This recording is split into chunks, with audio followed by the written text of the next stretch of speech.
Hi, ನಮಸ್ಕಾರ. ಕಥಾ ಸಂಗ್ರಹ ಯೂಟ್ಯೂಬ್ ಚಾನಲ್ಗೆ ಎಲ್ರಿಗೂ ಸ್ವಾಗತ. ಕೈದಿಯ ಹೆಂಡತಿ ಮೇಲೆ ಕಣ್ಣು ಇಟ್ಟಿದ್ದ ಇನ್ಸ್ಪೆಕ್ಟರ್ ಮಂಚಕ್ಕೆ ಕರೆದ. ರೀನಾ ಕಾಫಿ ಮಾಡ್ಕೊಂಡು ಬಂದು ಗಂಡ ಕುನಾಲ್ಗೆ ಕೊಟ್ಟು ನಾನು ಸ್ನಾನ ಮಾಡ್ಕೊಂಡು ಬರ್ತೀನಿ ಅಂತ ಹೇಳಿ ಹೋಗ್ತಾಳೆ. ನಂತರ ಕುನಾಲ್ ಕಾಫಿ ಕುಡಿತಾ ಇರ್ತಾನೆ. ಆಗ ರೀನಾ ಸ್ನಾನ ಮುಗಿಸಿ ಬರ್ತಾಳೆ. ಆಗ ಕುನಾಲ್, ರೀನಾ ನೀನು ಬೇಗ ರೆಡಿಯಾಗು, ನಾವು ಡಾಕ್ಟರ್ ಬಳಿ ಹೋಗಬೇಕು, ತಡ ಆದರೆ ಡಾಕ್ಟರ್ ಸಿಗೋದಿಲ್ಲ ಅಂತ ಹೇಳ್ತಾನೆ. ಆಗ ರೀನಾ ಸರಿ ಅಂತ ಹೇಳಿ ರೂಮ್ಗೆ ಹೋಗ್ತಾಳೆ. ನಂತರ ಮನೆಯ ಕಾಲಿಂಗ್ ಬೆಲ್ ಆಗುತ್ತೆ. ಕುನಾಲ್ ಬಾಗಿಲು ತೆಗೆದಾಗ ಇನ್ಸ್ಪೆಕ್ಟರ್ ರಾಣಾ ಬಂದಿರ್ತಾನೆ. ಆಗ ಕುನಾಲ್, ಏನಾಗಬೇಕು ಇನ್ಸ್ಪೆಕ್ಟರ್ ಅಂತ ಕೇಳ್ತಾನೆ. ಆಗ ರಾಣಾ, ಇಲ್ಲಿ ಕುನಾಲ್ ಅಂದರೆ ಯಾರು ಅಂತ ಕೇಳ್ತಾನೆ. ಆಗ ನಾನೇ ಕುನಾಲ್ ಅಂತ ಉತ್ತರಿಸ್ತಾನೆ. ನಡಿ ಸ್ಟೇಷನ್ಗೆ, ನಿನ್ನ ಅರೆಸ್ಟ್ ಮಾಡ್ತಾ ಇದ್ದೀನಿ ಅಂತ ರಾಣಾ ಹೇಳ್ತಾನೆ. ನಾನೇನು ತಪ್ಪು ಮಾಡಿದ್ದೀನಿ, ನನ್ನನ್ನು ಯಾಕೆ ಅರೆಸ್ಟ್ ಮಾಡ್ತಿದ್ರಾ ಅಂತ ಕುನಾಲ್ ಕೇಳ್ತಾನೆ. ನಿನ್ನೆ ರಾತ್ರಿ ಹೈವೇನಲ್ಲಿ ಒಂದು ಕೊಲೆ ಆಗಿದೆ, ಅದನ್ನು ನೀನೇ ಮಾಡಿದ್ಯಾ ಅಂತ ನನಗೆ ತುಂಬ ಚೆನ್ನಾಗಿ ಗೊತ್ತು, ನಡಿ ಸ್ಟೇಷನ್ಗೆ ಅಂತ ರಾಣಾ ಹೇಳ್ತಾನೆ. ಆಗ ಕುನಾಲ್ ಗಾಬರಿ ಆಗ್ತಾನೆ. ನಾನು ಯಾವುದೇ ಮರ್ಡರ್ ಮಾಡಿಲ್ಲ, ಅದ್ರ ಬಗ್ಗೆ ನನಗೆ ನಿಜವಾಗ್ಲೂ ಗೊತ್ತಿಲ್ಲ ಅಂತ ಹೇಳ್ತಾನೆ. ಆಗ ರಾಣಾ, ನಿನಗೆ ಸ್ಟೇಷನಲ್ಲಿ ಹೋದ್ರೆ ನೀನೇ ನಿಜ ಹೇಳ್ತೀಯಾ ಅಂತ ಹೇಳ್ತಾನೆ. ಅಷ್ಟರಲ್ಲಿ ರೀನಾ ಅಲ್ಲಿಗೆ ಬರ್ತಾಳೆ. ಯಾಕೆ ಸರ್, ನನ್ನ ಗಂಡನ್ನ ಯಾಕೆ ಅರೆಸ್ಟ್ ಮಾಡ್ತಾ ಇದ್ರಾ ಅಂತ ಕೇಳ್ತಾಳೆ. ಆಗ ರಾಣಾ, ನಿನ್ನ ಗಂಡ ಮರ್ಡರ್ ಮಾಡಿದ್ದಾನೆ ಅಂತ ಹೇಳ್ತಾನೆ.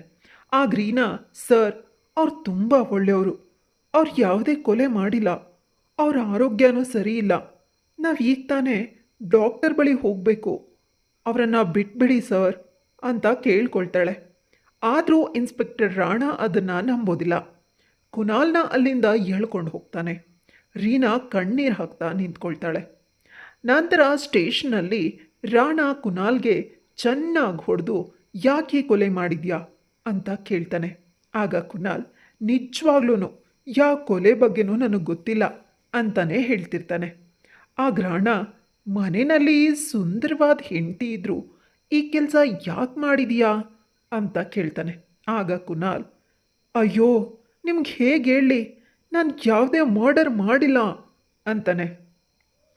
ನಂತರ ರೀನಾ ಸ್ಟೇಷನ್ಗೆ ಬರ್ತಾಳೆ. ಆಗ ರಾಣಾ, ಯಾಕೆ ಬಂದಿದ್ದೀರಾ ಇಲ್ಲಿಗೆ ನೀವು ಅಂತಾನೆ. ಆಗ ರೀನಾ, ಸರ್, ನನ್ನ ಗಂಡ ತುಂಬ ಒಳ್ಳೆಯವರು, ಅವ್ರು ಕೊಲೆ ಮಾಡುವಂಥ ವ್ಯಕ್ತಿ ಅಲ್ಲ, ದಯವಿಟ್ಟು ಅವರನ್ನು ರಿಲೀಸ್ ಮಾಡಿ ಅಂತ ಕೇಳ್ಕೊಳ್ತಾಳೆ. ಆಗ ರಾಣಾ, ನಿನ್ನ ಗಂಡ ಒಬ್ಬ ಯುವಕನನ್ನು ಕೊಲೆ ಮಾಡಿದ್ದಾನೆ, ಅವನು ಮನುಷ್ಯನೇ ಅಲ್ಲ, ಅಂಥವನ ಪರವಾಗಿ ಬಂದಿದೆಯಲ್ಲ ಅಂತ ಹೇಳ್ತಾನೆ. ಆಗ ರೀನಾ, ನಿಮಗೆ ಎಲ್ಲೋ ತಪ್ಪು ಮಾಹಿತಿ ಸಿಕ್ಕಿದೆ ಅನಿಸುತ್ತೆ ಸರ್, ಅವ್ರು ಈ ಕೊಲೆ ಮಾಡಿಲ್ಲ, ಅವ್ರನ್ನ ರಿಲೀಸ್ ಮಾಡಲೇಬೇಕು ಅಂತ ಕೇಳ್ಕೊಳ್ತಾಳೆ. ಆಗ ಕೋಪಗೊಂಡ ರಾಣಾ, ನಮಗೆ ಗೊತ್ತು ಯಾರು ತಪ್ಪು ಅಂತ, ವಿಚಾರಣೆ ಇದ್ದರೆ ನಾವೇ ನಿಮ್ಮನ್ನು ಕರೆಸ್ತೀವಿ, ನೀವಿನ್ನೂ ಇಲ್ಲಿಂದ ಹೊರಡ್ಬೋದು ಅಂತ ಹೇಳ್ತಾನೆ. ಆಗ ರೀನಾ ಅಲ್ಲಿಂದ ಹೊರಡುವಾಗ ಅವಳ ಸೌಂದರ್ಯ ರಾಣಾನ ಕಣ್ಣು ಕುಕ್ಕುತ್ತೆ. ಅವಳನ್ನು ಕೆಟ್ಟ ದೃಷ್ಟಿಯಿಂದ ನೋಡ್ತಾನೆ. ಆಗ ರೀನಾಳನ್ನು ಕರೆದು, ನಿಮ್ಮ ಫೋನ್ ನಂಬರನ್ನು ಬರೆದು ಇಟ್ಟೋಗಿ, ಏನಾದರೂ ವಿಚಾರಣೆ ಇದ್ದರೆ ಕಾಲ್ ಮಾಡ್ತೀನಿ ಅಂತ ಹೇಳ್ತಾನೆ. ಆಗ ರೀನಾ ಸರಿ ಅಂತ ತನ್ನ ನಂಬರನ್ನು ಬರೆದು ಮನೆ ಕಡೆ ಹೊರಡ್ತಾಳೆ. ರಾಣಾ ಅವಳನ್ನು ಆಸೆಯಿಂದ ನೋಡ್ತಾ, ಇವಳು ಒಳ್ಳೆ ಮಾಲು, ಇವಳನ್ನು ಮಜಾ ಮಾಡಬೇಕು ಅಂತ ಅಂದ್ಕೊಳ್ತಾನೆ. ಈ ಕಡೆ ರೀನಾ ಮನೆಗೆ ಬಂದು ತನ್ನ ಗಂಡನ್ನ ನೆನೆಸ್ಕೊಂಡು ಕಣ್ಣೀರು ಹಿಡ್ತಾಳೆ. ಈ ಕಡೆ ಇನ್ಸ್ಪೆಕ್ಟರ್ ರಾಣಾ ರೀನಾಳ ಬಗ್ಗೆ ಯೋಚಿಸ್ತಾ ಇರ್ತಾನೆ. ನಂತರ ರೀನಾಗೆ ಕಾಲ್ ಮಾಡ್ತಾನೆ. ರೀನಾ ಕಾಲ್ ರಿಸೀವ್ ಮಾಡಿ, ಹೇಳಿ ಸರ್ ಅಂತಾಳೆ. ಆಗ ರಾಣಾ, ಮೇಡಮ್, ನಾನು ನಿಮ್ಮ ಗಂಡನ್ನ ಬಿಡುಗಡೆ ಮಾಡಬೇಕು ಅಂದರೆ ನನಗೆ ನೀವು ಸಹಾಯ ಮಾಡಬೇಕು ಅಂತಾನೆ. ಆಗ ರೀನಾ, ನಾನು ನಿಮಗೆ ಯಾವುದೇ ಸಹಾಯನೂ ಮಾಡೋದಕ್ಕೆ ರೆಡಿ ಇದ್ದೀನಿ ಸರ್, ನೀವು ನನ್ನ ಗಂಡನ್ನ ಬಿಟ್ಟರೆ ಸಾಕು ಅಂತ ಹೇಳ್ತಾಳೆ. ಆಗ ರಾಣಾ, ನಾನು ವಿಚಾರಣೆಗಾಗಿ ಯಾವುದೇ ಸಮಯದಲ್ಲಿ ಬಂದರೂ ನನಗೆ ಸಹಕಾರ ನೀಡಬೇಕು ಅಂತಾನೆ. ಅದಕ್ಕೆ ರೀನಾ, ನೀವು ನನ್ನ ಗಂಡನ್ನ ಬಿಡುಗಡೆ ಮಾಡೋದಕ್ಕೆ ನಾನು ಸಹಕಾರ ಕೊಟ್ಟೇ ಕೊಡ್ತೀನಿ ಅಂತಾಳೆ. ಆಗ ಆ ರಾತ್ರಿ ರಾಣ ರೀನಾ ಮನೆಗೆ ಬರ್ತಾನೆ. ಆಗ ರೀನಾ ಅವನು ಕುಡಿಯೋದಕ್ಕೆ ಪಾಯಸ ಕೊಡ್ತಾಳೆ. ಆಗ ರಾಣ ಅವಳ ಪಕ್ಕಕ್ಕೆ ಬಂದು ಅವಳ ಹೆಗ್ಲ ಮೇಲೆ ಕೈಯನ್ನು ಹಾಕಿ, ನೀನು ನನಗೆ ಖುಷಿಪಡಿಸಿ ನಿನ್ನ ಗಂಡನ್ನು ಬಿಡುಗಡೆ ಮಾಡ್ತೀನಿ ಅಂತ ಹೇಳ್ತಾನೆ.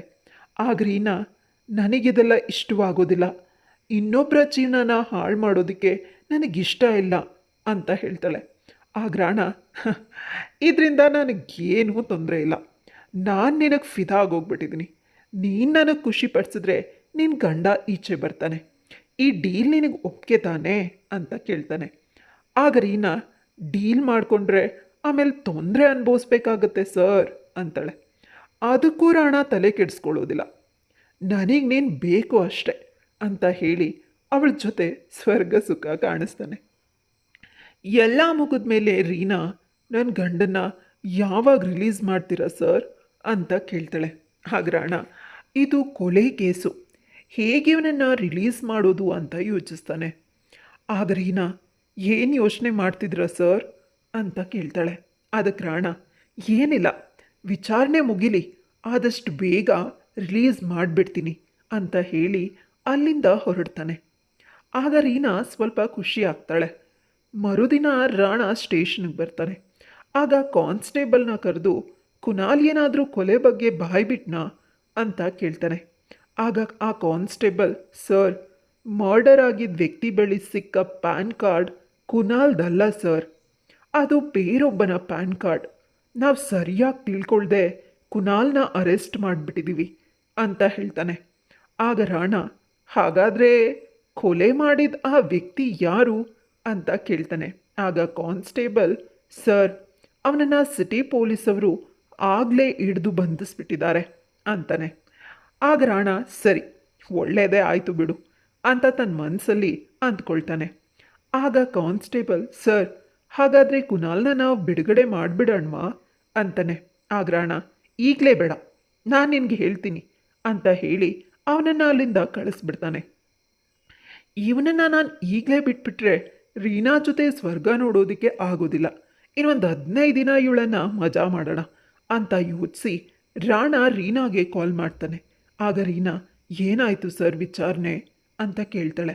ಆಗ ರಾಣ, ಇನ್ನೊಂದು 15 ದಿನದಲ್ಲಿ ನಿನ್ನ ಗಂಡನ್ನು ನಾನು ಬಿಡುಗಡೆ ಮಾಡಿಸ್ತೀನಿ, ನೀನೇನು ಹೆದರಬೇಡ, ಅಲ್ಲಿವರೆಗೂ ನೀನು ನನಗೆ ಖುಷಿ ಪಡಿಸ್ತಾ ಇರು ಅಂತ ಹೇಳ್ತಾಳೆ. ಅದಕ್ಕೆ ರೀನಾ ಸರಿ ಅಂತ ಒಪ್ಕೊಳ್ತಾಳೆ. ಆ ರಾತ್ರಿ ಕೂಡ ರಾಣ ರೀನಾ ಮನೆಗೆ ಹೋಗಿ ಅವಳ ಜೊತೆ ಸ್ವರ್ಗ ಸುಖ ಕಾಣ್ತಾನೆ. ಇದೇ ರೀತಿ 15 ದಿನಗಳವರೆಗೂ ರೀನಾಳನ್ನು ಮಜಾ ಮಾಡಿ ಬಿಸಾಕ್ತಾನೆ. ಕೊನೆಯ ದಿನದ ರಾತ್ರಿ ರಾಣ, ನಾಳೆ ನಿನ್ನ ಗಂಡನ್ನು ರಿಲೀಸ್ ಮಾಡ್ತೀನಿ ಅಂತ ಹೇಳಿ ನಾನು ನಿನ್ನನ್ನು ತುಂಬ ಪ್ರೀತಿಸ್ತಾ ಇದ್ದೀನಿ ಅಂತ ಹೇಳ್ತಾನೆ. ಆಗ ರೀನಾ, ನಾನು ಅಷ್ಟೆ, ನಿಮ್ಮನ್ನು ತುಂಬ ಪ್ರೀತಿಸೋದಕ್ಕೆ ಶುರು ಮಾಡಿಬಿಟ್ಟಿದ್ದೀನಿ, ಸತ್ರೂ ಇಬ್ಬರು ಒಟ್ಟಿಗೆ ಸಾಯೋಣ, ಬದುಕಿದ್ರೆ ಇಬ್ಬರು ಒಟ್ಟಿಗೆ ಬದುಕೋಣ ಅಂತ ಹೇಳ್ತಾಳೆ. ಆಗ ರಾಣಾಗೆ ಅವಳ ಮಾತು ವಿಚಿತ್ರ ಅನಿಸುತ್ತೆ. ಮರುದಿನ ರಾಣ ಕುನಾಲ್ನ ರಿಲೀಸ್ ಮಾಡ್ತಾನೆ. ಕುನಾಲ್ನ ಎಲ್ಲ ವಸ್ತುಗಳನ್ನು ವಾಪಸ್ ಕೊಡ್ತಾನೆ. ಆಗ ಕುನಾಲ್, ತುಂಬ ಥ್ಯಾಂಕ್ಸ್ ಸರ್, ನನ್ನನ್ನು ಬಚಾವ್ ಮಾಡಿದ್ದೀರಾ ಅಂತ ಹೇಳ್ತಾನೆ. ಆಗ ರಾಣ, ಈ ಥ್ಯಾಂಕ್ಸ್ನ ನೀನು ನಿನ್ನ ಹೆಂಡತಿಗೆ ಹೇಳು, ನಿನ್ನನ್ನು ಬಚಾವ್ ಮಾಡೋದಕ್ಕೆ ನನಗೆ ತುಂಬ ಸಹಕಾರ ಕೊಟ್ಟಿದ್ದಾಳೆ, ಮೊದಲು ಹೋಗಿ ನಿನ್ನ ಹೆಂಡತಿನ ಖುಷಿಪಡಿಸು ಅಂತ ಹೇಳ್ತಾನೆ.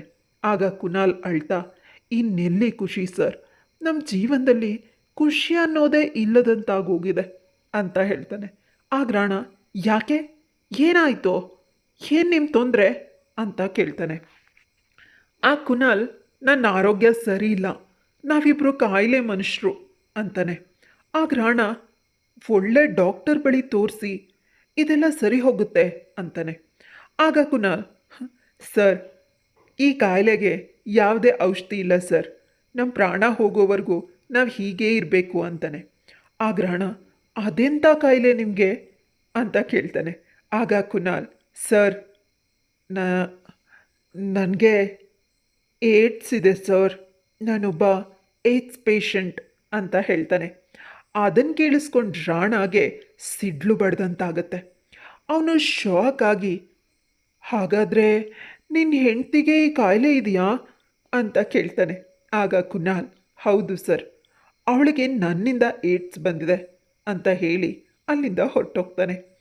ಆಗ ರಾಣಾಗೆ ದೊಡ್ಡ ಶಾಕ್ ಆಗುತ್ತೆ. ಆಗ ರೀನಾ ಆಡಿದ ಮಾತುಗಳೆಲ್ಲ ರಾಣ ನೆನೆಸ್ಕೊಂಡು ಅಯ್ಯಯ್ಯೋ ನನಗೂ ಏಡ್ಸ್ ಬಂದ್ಬಿಡುತ್ತೆ ಅಂತ ಹುಚ್ಚ ಆಗೋಗ್ಬಿಡ್ತಾನೆ. ಕತೆ ಇಲ್ಲೇ ಮುಗಿಯುತ್ತೆ. ಇದೇ ರೀತಿ ಆಗಬೇಕು ಫ್ರೆಂಡ್ಸ್. ಯಾರ್ಯಾರೆಲ್ಲ ಹೆಣ್ಮಕ್ಳನ್ನ ಕೆಟ್ಟ ದೃಷ್ಟಿಯಿಂದ ನೋಡಿ ತಮ್ಮ ಸುಖಕ್ಕೋಸ್ಕರ ಯೂಸ್ ಮಾಡ್ಕೊಳ್ತಾರಲ್ಲ ಅಂಥ ಬೇವಸಿ ನನ್ನ ಮಕ್ಕಳಿಗೆ ಹೀಗೆ ಆಗಬೇಕು. ನೀವೇನಂತೀರ ಕಮೆಂಟ್ ಸೆಕ್ಷನಲ್ಲಿ ತಿಳಿಸಿ. ಬಾಯ್. ಮತ್ತೊಂದು ಹೊಸ ಕತೆ ಜೊತೆ ಮೀಟ್ ಮಾಡೋಣ ನಾಳೆ.